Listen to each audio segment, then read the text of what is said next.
శ్రీ గురుభ్యో నమః. శ్రీమాత్రే నమః.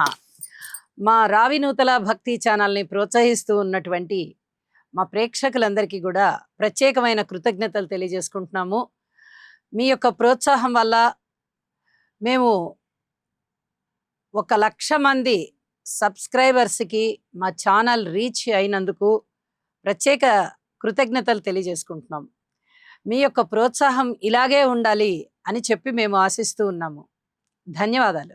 మా ఛానల్ని చూస్తూ ఉన్నవారు, ఇంతవరకు సబ్స్క్రైబ్ చేసుకొని మమ్మల్ని మరింతగా ప్రోత్సహించాలని కోరుకుంటున్నాము. శ్రీ గురుభ్యో నమః. శ్రీమాత్రే నమః. 7 జూన్ 2026 నుంచి 13 జూన్ 2026 వరకు గల కాలానికి రాశి ఫలితాలు ఏ విధంగా ఉన్నాయి, అలాగే గ్రహ స్థితులు ఏ విధంగా ఉన్నాయి, వారాంతంలో గ్రహాల యొక్క మార్పు ఏ విధంగా జరుగుతోంది, ఏ ఏ గ్రహాల యొక్క సమ్మేళనం జరుగుతోంది, అలాగే దృష్టుల విశేషాంశాలు ఇప్పుడు మనము తెలియచెప్పుకుందాము. ముందుగా గ్రహ స్థితులు. మేషరాశిలో కుజుడు, వృషభ రాశిలో రవి, మిథున రాశిలో బుధ శుక్రులు, కర్కాటక రాశిలో గురువుగారు, అలాగే సింహరాశిలో కేతువు, కుంభరాశిలో చంద్రరాహులు, మీన రాశిలో శనిగారు ఉన్నారు. సంచారం ఈ విధంగా ఉంటూ ఉండగా వార ప్రారంభంలో వారాంతానికి వెళ్ళేటప్పటికీ చంద్రుడు రవి గారితో కలిసి వృషభ రాశిలో ఉన్నారు. శుక్రాచార్యుల వారు కర్కాటక రాశిలోకి వచ్చి ఉన్నారు. ఈ 2 మార్పులు జరుగుతూ ఉన్నాయి. ఇక గ్రహ సమ్మేళనాల యొక్క విశేషాంశాలు ఏమన్నా ఉన్నాయా అంటే, బుధ శుక్రుల యొక్క కలయిక చాలా సున్నితమైనటువంటి ప్రవర్తనని తెలియజేస్తూ, స్వస్థానంలో ఉన్నటువంటి బుధుడు అద్భుతమైన యోగాన్ని ఇస్తారు. ఒక విధంగా చెప్పాలంటే ఇది కేంద్రాలు అవుతున్నటువంటి రాశులకి భద్ర మహాపురుష యోగాన్ని కూడా సూచిస్తూ ఉంటుంది. అయితే చక్కటి విజ్ఞానం ఉంటుంది, మంచి పేరు ప్రఖ్యాతులు తెచ్చుకుంటారు, వ్యాపారంలో ఉన్నత స్థితికి వెళ్తారు, చాలా చాలా మంచి మార్పులు ఉంటాయి, తెలివితేటలు బాగా వృద్ధి జరుగుతూ ఉంటుంది. ఇది చాలా చెప్పదగినటువంటి ఒక మంచి గ్రహాల సమ్మేళనం అన్నమాట. ఇక అలాగే చంద్రరాహువుల గురించి చెప్పుకోవాలంటే కొద్దిగా భయము, పిరికితనము ఇలాంటివన్నీ ఆవహించినట్టుగా ఉంటుంది మనసుకి. ఇది ఏ రాశుల మీద ప్రభావం చూపిస్తుంది అనేది మనం ఆ రాశుల్లో తెలియచెప్పుకుందాం. ఇక గ్రహ దృష్టుల విషయానికి వస్తే శని గారి దృష్టి రవి మీద పడుతోంది.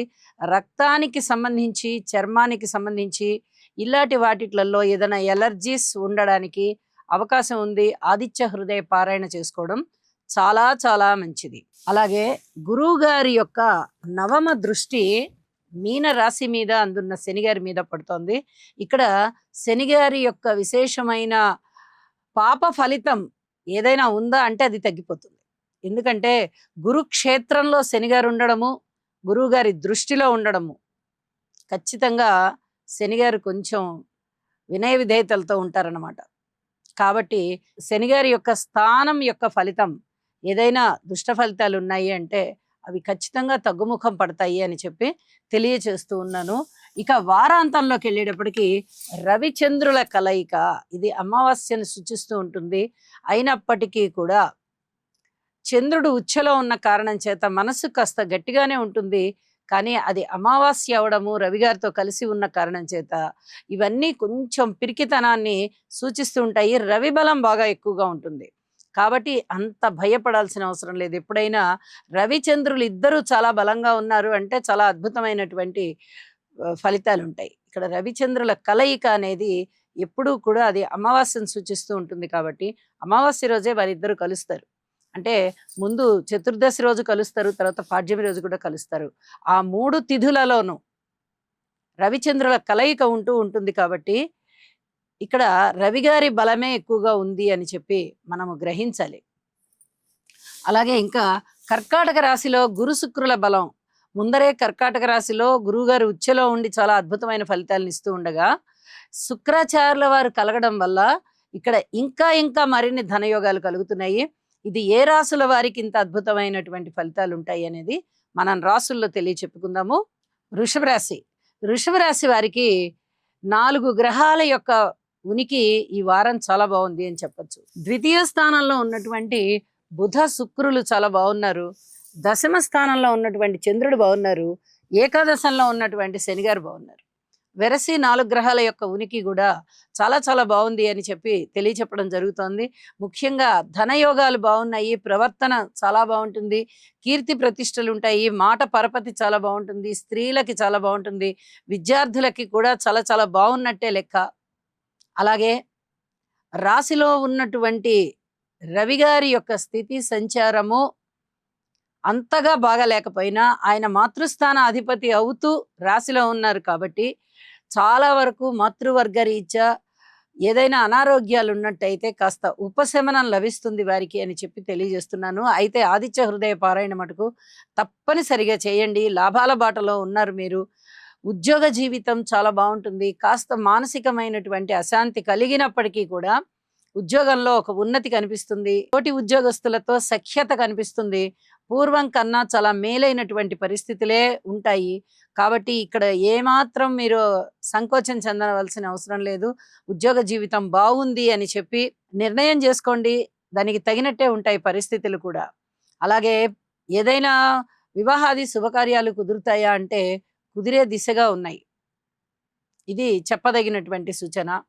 అలాగే కార్మికులు, కర్షకులు, నేత పనివారు, చేతి వృత్తుల వారు ఇత్యాది వారందరూ ఏ విధంగా ఉన్నారు అంటే చాలా బాగున్నారు అని చెప్పొచ్చు.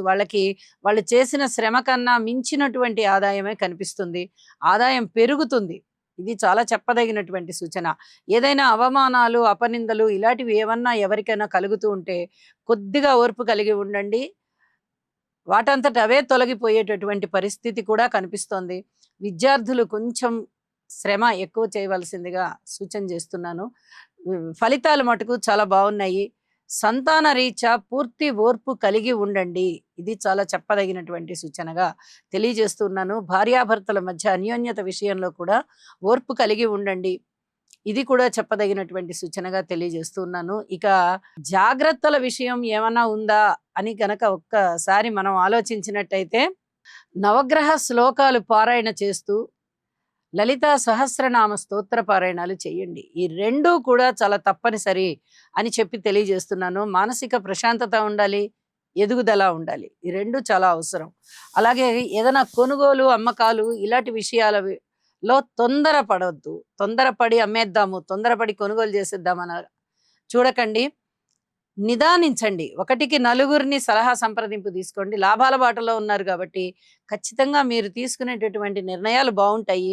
అయితే కొద్దిగా ఆలోచించి చేయండి. తొందరపాటు నిర్ణయాలు వద్దు అని చెప్పి తెలియజేస్తున్నాను. ఇక రాశిలోకి వచ్చినటువంటి చంద్రుడు వారాంతంలో చాలా అద్భుతమైన ఫలితాలను ఇస్తున్నారు. కాబట్టి ఇక్కడ మానసికమైన ఉల్లాసం పెరుగుతుంది. మృష్టాన్న భోజనాలు పెరుగుతాయి. వినోద కాలక్షేపాలు పెరుగుతాయి. తను నవ్వుతూ ఉండడమే కాదు, నలుగురిని కూడా హాస్య భరితంగా సంతోషంగా ఉండేటట్టుగా చేస్తారు.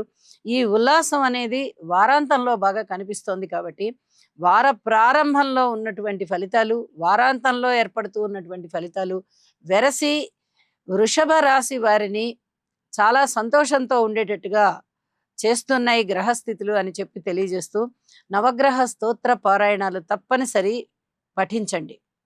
మిగిలిన జాగ్రత్తల విషయంలో, అది ఆరోగ్య విషయంలో కానీ, అలాగే భార్యాభర్తల అన్యోన్యత విషయంలో కానీ, ఏదైనా కొనుగోలు అమ్మకాల విషయంలో కానీ చెప్పిన సూచనలు తప్పనిసరిగా పాటించండి. మరింత ఆనందదాయకంగా ఈ వారం గడిచిపోతుంది. శుభం.